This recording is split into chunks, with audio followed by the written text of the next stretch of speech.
Hello, everyone. Welcome. This is Dr. Ben Thompson.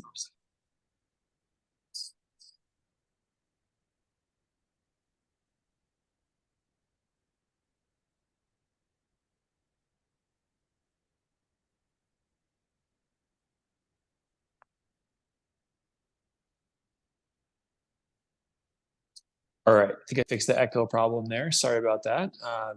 Your feedback matters to us.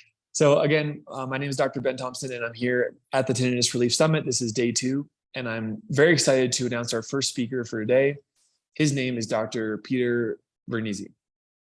Dr. Vernizzi is a licensed behavioral health therapist. He's on the national provider list for cognitive processing therapy. And he's also a qualified teacher for mindfulness-based stress reduction. He's a meditation teacher as well, trained in the Shambhala tradition. He wrote an article, A Therapist's Personal Journey Managing Tinnitus, in the December 2021 issue of Tinnitus Today, the magazine by the ATA, American Tinnitus Association. And he himself has managed his own bothersome tinnitus with mindfulness. So with that in mind, I'm really excited to introduce you all to Dr. Vernizzi, an expert in mindfulness for tinnitus. Dr. Vernizzi, take it away. All right. First, want to thank Treble Health and Ben for inviting me to talk. Look forward to sharing this all with you. As Ben said, I am a licensed psychotherapist, teacher of mindfulness-based stress reduction. So I don't need, he went over that. I don't need to go that. I will start where I start with my classes with respect to tinnitus and mindfulness by reminding everyone it's not about the tinnitus. It's not the sound of the tinnitus that is the trouble, as Jim Henry pointed out in his wonderful new book, the Tinnitus book. The majority of people who experience tinnitus are not bothered by it. But those of us here, like myself and you all and many, many others, are bothered by it. Now, we can't, it's actually a good thing that it's not about the tinnitus, because at this point, we can't really do anything about the tinnitus, but we can do something about the bother. And the bother comes from two different sources. There is a mental reaction and a bodily reaction that combine to create the distress of tinnitus distress.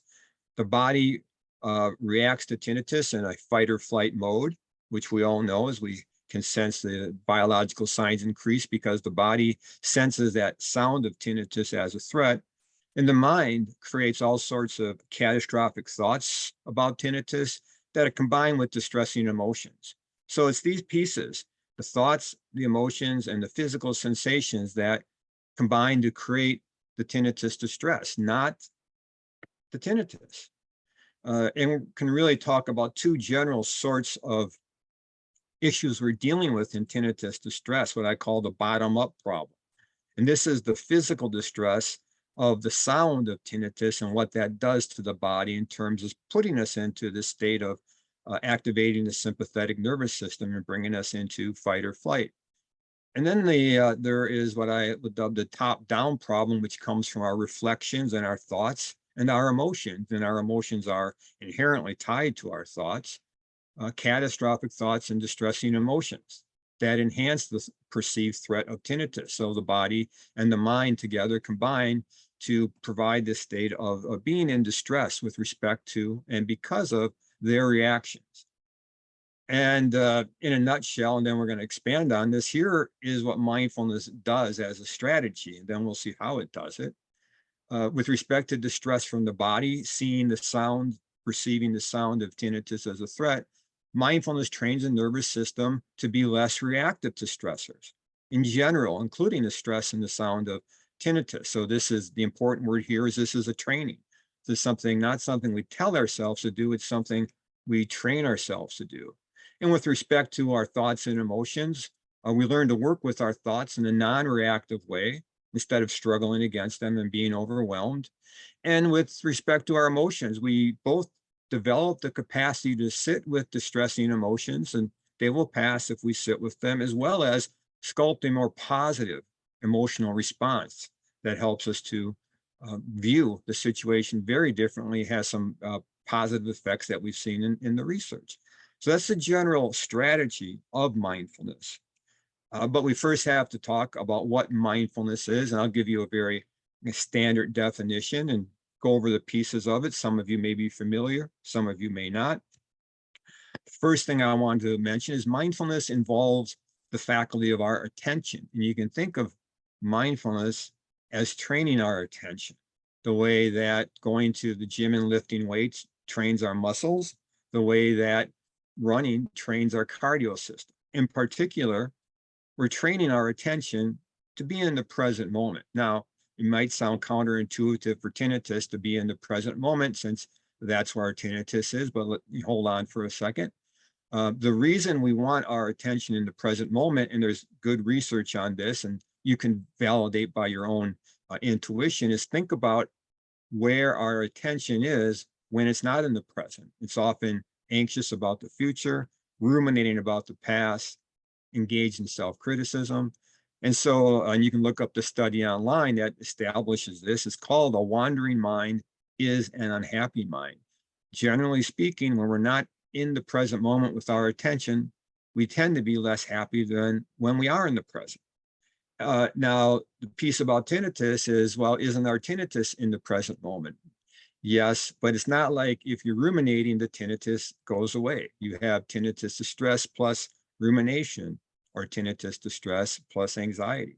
What saves us here is this capacity to place our attention somewhere on purpose. We develop the capacity to hold our attention where we want it to be, and where we want it is on non-tinnitus related elements of our present moment experience. And with training, we can hold it there. And most importantly, the most important piece of the mindfulness definition, or the concept of mindfulness, is we want to hold our attention in the present moment in a non-judgmental manner, neither pushing away experience nor being overwhelmed by it. And if you think about what habituation is, this is essentially what habituation involves, is sensing the tinnitus and not reacting to it. This is just what mindfulness trains us to do with all experience, not just with our tinnitus. It happens to have a very nice application for our tinnitus. So that's what mindfulness, why do we want it? In general, there's now been thousands of studies in the last 40 plus years about the benefits of mindfulness, and I'm not going to go through them. You can look them up online because they're not really what's of particular interest to us, except the stress reduction benefit, which we'll talk about at the end. But what interests us is the benefits that mindfulness has been shown to bring with tinnitus distress, and the reduction of tinnitus distress. And the 2019 review reviewed 7 studies of mindfulness showing significant decrease in tinnitus distress, and Jennifer Gann's study demonstrating this. So a lot of empirical evidence for the effectiveness of mindfulness. To add a note here, I've been teaching online mindfulness classes for 3 years now, and I've paralleled that, and I can talk a little bit about what my success has been at the end in terms of working with folks with their tinnitus with my mindfulness training. So how do we get mindfulness? Well, historically, we went to a Buddhist monastery, right? For a couple thousand years. That's not really something that most people here desire to do, but thankfully, about 40 years ago, a guy named John Kabat-Zinn, who some of you may know or heard of, developed a program called Mindfulness-Based Stress Reduction. It's an 8-week class that meets for 2.5 hours a week, once a week, and there's actually a longer meditation retreat in the middle of it. Participants were expected to do 45 minutes of practice, and this was first trotted out when he was at the University of Massachusetts Medical Center. He actually started working with pain patients and got some pretty astounding results in terms of increased quality of life, decreased reported pain. And this program then became tested on all those, conditions I showed above. And for 40 plus years, the benefits have continued to mount for this particular type of training. I am trained in this program, mindfulness-based stress reduction. It is the gold standard of mindfulness training. All the studies on tinnitus were done with a version of mindfulness-based stress reduction, and it's what I have implemented in my own online class. So how exactly does mindfulness work? Well, the main tool of mindfulness, the way it's developed for thousands of years, and the way John Kabat-Zinn designed mindfulness-based stress reduction, is The main tool is meditation. So it's through that practice become mindful, and mindfulness, as we'll see, is what provides the key to us working with our tinnitus distress. So what we want to do actually is we're going to do a little meditation practice here, a very simple practice. It's the practice that John Kabat-Zinn uses in mindfulness-based stress reduction. It's the practice that I use in my class. We're going to do a little practice here so we have an experience of meditation, and we can talk about that and begin to see how this helps with our tinnitus. So the steps are fairly simple, right? We're going to place our attention on the breath. And the breath is actually just a stand-in for present moment sense experience. And your attention is going to wander off because that's what our attention does. It naturally wanders off from the breath. We're going to bring the attention back to the breath. We notice it wandered off, and then we bring our attention back to the breath. So we're going to just do just a short, maybe a minute practice at most, just to get a sense of the practice. So if you will, you want to try this. If not, just kind of watch for a minute.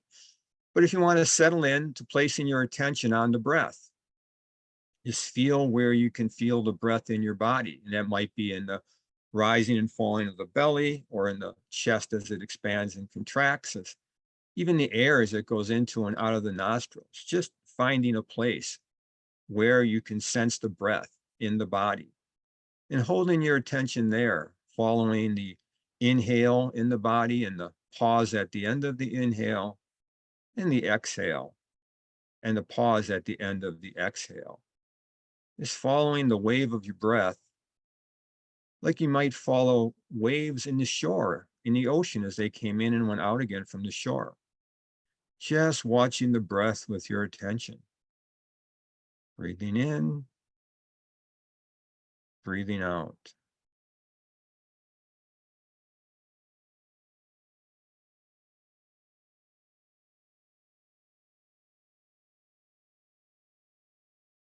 And at some point, you're going to notice your attention is going to wander off, usually distracted, maybe by your tinnitus, maybe by a thought about your tinnitus.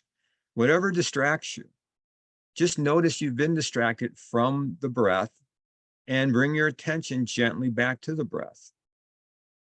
So sit like this just for a few more seconds, just following the breath, noticing when you're distracted, bringing the attention back to the breath.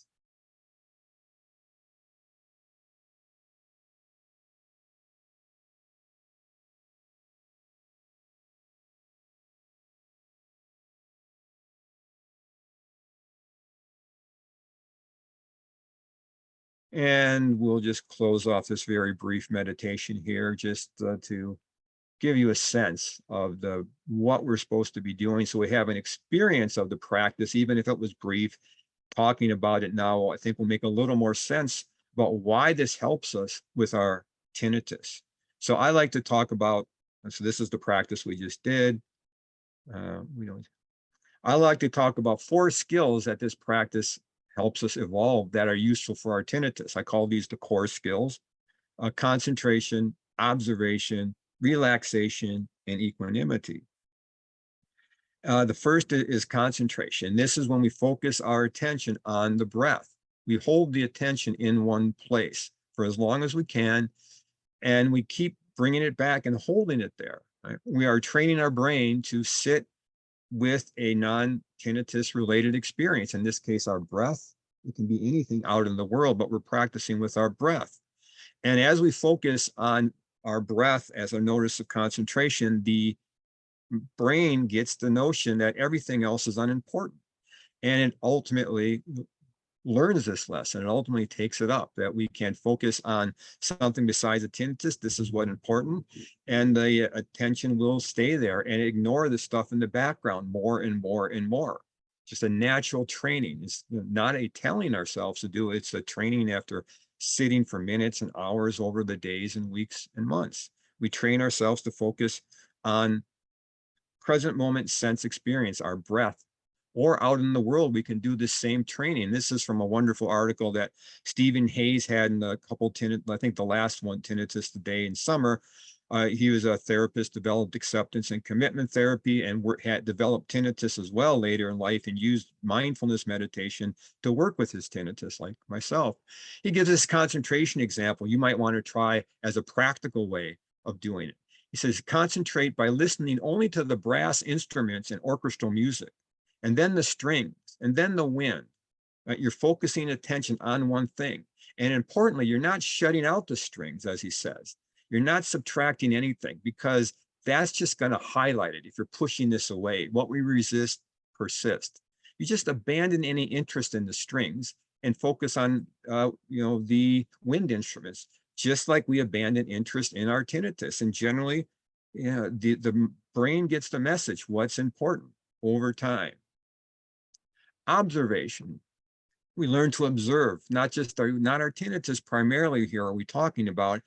Here we're talking about our thoughts. We know that our thoughts are a great source of distress, our thoughts about tinnitus. This is what we work with in CBT, right? All the pain caused by our thoughts about tinnitus. What we learn in mindfulness, and you saw this when you observed a thought, hopefully, and we're able to come back to the breath, right? We find out we can't control our thoughts, but we can control our attention. We can simply let the thought go. And what we find out is if the thought goes, a lot of suffering goes. And this is recognized as a several thousand-year-old parable about the second arrow. Getting struck by a single arrow is painful. A second arrow is even more painful, it can be. And the first arrow is the tinnitus or any pain we have. And the second arrow are our thoughts about the pain or the tinnitus or whatever that suffering, whatever that pain is. And we inflict these thoughts upon ourselves. And one way we put this is pain in life is inevitable, including the pain of tinnitus. The suffering is optional. The suffering are the thoughts we inflict upon ourselves. And we learn we can let that go through practice. A thought arises, we come back to the breath. Relaxation. This is something that was a short practice. You probably, maybe you got into a couple of breaths of relaxation. This is something we know meditation does. It reduces all the stress markers in the body. We've actually known this for more than a half century. This was first studied by a cardiologist, Dr. Herbert Benson, who taught his patients essentially what I just taught you. His patients, he got them off of medication, reduced heart attacks and strokes, wrote a New York Times bestseller that's still in print today. We know meditation reduces all the markers of stress in the body, gets us out of fight or flight, and we need on a regular basis to get ourselves out of this stressful state of fight or flight that tinnitus puts us into. And in fact, this is what we're training our body. It's a form of exposure therapy. We're training our body to be relaxed around the tinnitus rather than in a state of sympathetic activation or fight or flight. Finally, equanimity, which is just a bit working with our emotions. And this is a two-pronged approach. We learn that we can tolerate emotional distress, and it's also important to generate positive mental content. There's some interesting research from Jill Bolte Taylor at Harvard called the 90-second rule, which essentially means that anything that triggers us, 90 seconds, you'll feel the physiological changes, but they're going to be gone after 90 seconds. So if you continue to feel an emotion, it's only because you're pushing that emotion, you're holding on to it. We learn that we can just let emotions sit and pass through us. We don't have to dwell in them or reignite them. We have this capacity to observe even emotions as they pass and go, and we come back to the present moment experience.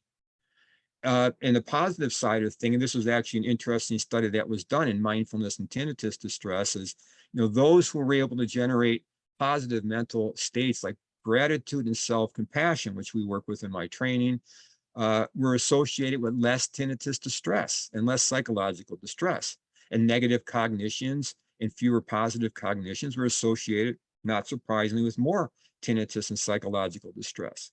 So we can reduce this element of the distress of our tinnitus. And this is what we work with, both the body's signals and the mental component of tinnitus distress through our training. We also, it's not just when we're sitting in our meditation cushion, we bring mindfulness into our everyday life. It's the same practice when you're in the shower and feeling the water and your attention goes away, maybe to your thoughts of the rest of the day, maybe to thinking about your tinnitus, and you bring the attention back to the shower, right? The sense experience, it's the exact same practice as sitting and meditating and coming back to your breath. So we learn to train both while we're meditating and throughout our day, we develop this skill. These are just the components of the formal training that I do and other folks do. Any mindfulness class is going to have these formal and informal components. I do these with my tinnitus related mindfulness class. I'll talk about some other resources. It's a combination of both the formal and informal practice over time that builds the skill and helps us to retrain our brain and reshape our relationship with tinnitus. In a nutshell, to kind of wind up here, the sound of tinnitus puts us in the fight or flight, as we were talking about. The body goes into fight or flight. When the body is in fight or flight, the mind inherently follows suit. Story follows state. We think dark thoughts, threat increases, and we never get out of this cycle. Right? We need to break the cycle of fear and threat. And just being around the tinnitus isn't going to guarantee habituating to it. We need to react differently to it. And that's what mindfulness meditation teaches us, to react differently, to begin to break that cycle, not respond to the sound of tinnitus in this reactive way, not have our body and our thoughts and emotions go into distress mode, but to bring calm thoughts and relatively stable emotions to the situation. And that's what establishes habituation over time. Final thought, just 3 things to keep in mind: your resilience, right? Everyone here has been through many, many challenges, and you have the resilience to face and overcome this one. I've worked with hundreds of people. I know it's in everyone I've worked with. There's something in therapy, we talk about post-traumatic growth. Developing tinnitus is traumatic, but we can overcome this and even grow as a result of this.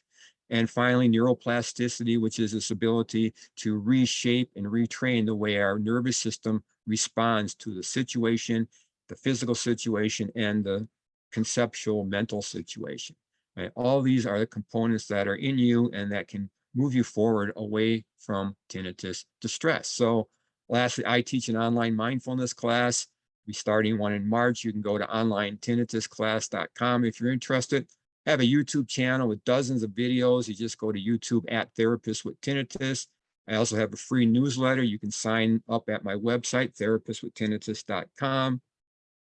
Do a free weekly meditation for tinnitus. The first 30 minutes is meditation. The second 30 minutes is talk.